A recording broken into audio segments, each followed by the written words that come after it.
नमस्कार. आज आपण बोलूया एका अशा सणाबद्दल जो फक्त एक उत्सव नाहीये, तर तो निसर्गात होणाऱ्या एका खूप मोठ्या बदलाची नांदी आहे. आणि गंमत म्हणजे या बदलाची सुरुवात होते एका खूप ओळखीच्या आणि तितक्याच गोड वाक्याने. अगदी बरोबर. तिळगुळ घ्या, गोड गोड बोला हे वाक्य आपण सगळ्यांनीच ऐकलंय, हो की नाही? मकर संक्रांतीला एकमेकांना तिळगुळ देताना आपण हेच तर म्हणतो. पण एक मिनिट थांबा. कधी विचार केलाय की हे फक्त एक गोड वाक्य आहे, की याच्या मागे आयुष्याचं एखादं मोठं गुपित दडलंय? चला तर मग आज आपण या वाक्याच्या मुळाशी जाऊया आणि त्यात दडलेलं विज्ञान आणि शहाणपण दोन्ही समजून घेऊया. तर सगळ्यात आधी मकर संक्रांत म्हणजे नेमकं काय? सोप्या भाषेत सांगायचं तर हा सण म्हणजे एका मोठ्या बदलाची घोषणा आहे. खगोलशास्त्राच्या भाषेत बोलायचं झालं तर मकर संक्रांत म्हणजे तो दिवस ज्या दिवशी सूर्यदेव धनु राशीतून मकर राशीत प्रवेश करतात. पण थांबा, आपल्याला काय करायचं या राशींचं? नाही, याचा थेट परिणाम आपल्या आयुष्यावर होतो. कसा ते पाहूया. अगदी सोप्या शब्दांत सांगतो. या दिवसापासून अंधार कमी व्हायला लागतो आणि प्रकाश वाढायला लागतो. म्हणजे दिवस मोठे होतात आणि रात्री लहान. आणि खरं सांगायचं तर आपल्या सगळ्यांना आयुष्यात हेच तर हवं असतं, नाही का? थोडा जास्त प्रकाश, थोडी जास्त पॉझिटिव्हिटी. आणि या सणाची अजून एक भारी गोष्ट माहिती आहे, ती म्हणजे याची फिक्स तारीख. हा सण दरवर्षी हमखास 14 किंवा 15 जानेवारीलाच येतो. बाकी सणांसारखं कोणतंही कन्फ्युजन नाही, काही नाही, एकदम शिस्तबद्ध. बरं, या सणाचा मूळ गाभा जरी एक असला तरी तो साजरा करण्याचे रंग मात्र भारतभर वेगवेगळे आहेत. खरंच एक सण आणि त्याचे कितीतरी रंग. बघा ना, आपल्या महाराष्ट्रात आपण तिळगुळ वाढतो. गुजरातमध्ये गेलं की आकाशात पतंगच पतंग दिसतात. पंजाबमध्ये या सणाला लोहरी म्हणतात आणि दक्षिण भारतात पोंगलचा जल्लोष असतो. म्हणजे बघा, नावं वेगळी आहेत, पद्धती वेगळ्या आहेत, पण त्यामागची भावना मात्र अगदी एक आहे. आणि तो एकच संदेश आहे. आयुष्यातली कटुता सोडून द्या आणि नात्यांमधला गोडवा स्वीकारा. एकमेकांशी असलेले संबंध जपा. किती साधा, सोपा पण तितकाच महत्वाचा विचार आहे हा, नाही का? पण कधी विचार केलाय की तिळगुळच का? काहीतरी दुसरं का नाही? अहो, या मागे सुद्धा एक जबरदस्त लॉजिक आहे. बघा, तीळ ते शरीराला उष्णता देतात, बरोबर?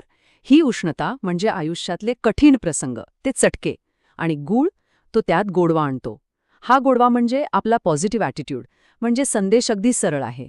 आयुष्यात कितीही चटके बसले तरी आपला गोडवा, आपला पॉझिटिव्ह दृष्टिकोन सोडू नका. चला, आता जरा पतंगाकडे वळूया. आकाशात रंगीबेरंगी पतंग उडताना पाहणं किती मस्त वाटतं, नाही का? पण तो पतंग फक्त एक खेळ नाहीये. तो आपल्याला जगण्याचा एक खूप मोठा धडा शिकवून जातो. इमॅजिन करा, तो पतंग म्हणजे आपली स्वप्न, आपल्या इच्छाकांक्षा. त्याला बांधलेला तो मांजा किंवा दोर, ते म्हणजे आपलं त्या स्वप्नांवर असलेलं नियंत्रण, आपली दिशा. आणि तो पतंग जेव्हा आकाशात उंचच उंच जातो ना, ती असते आपल्या स्वप्नांची भरारी. पतंग उंच जातोय, खूप छान वाटतंय. पण जरा विचार करा, जर हातातला तो दोर, तो मांजा जर आपण सैल सोडला किंवा तो तुटला, तर काय होईल? बरोबर, पतंग कटतो, तो दिशाहीन होतो आणि कुठेही भरकटत जातो. आपलं आयुष्य सुद्धा अगदी असंच आहे.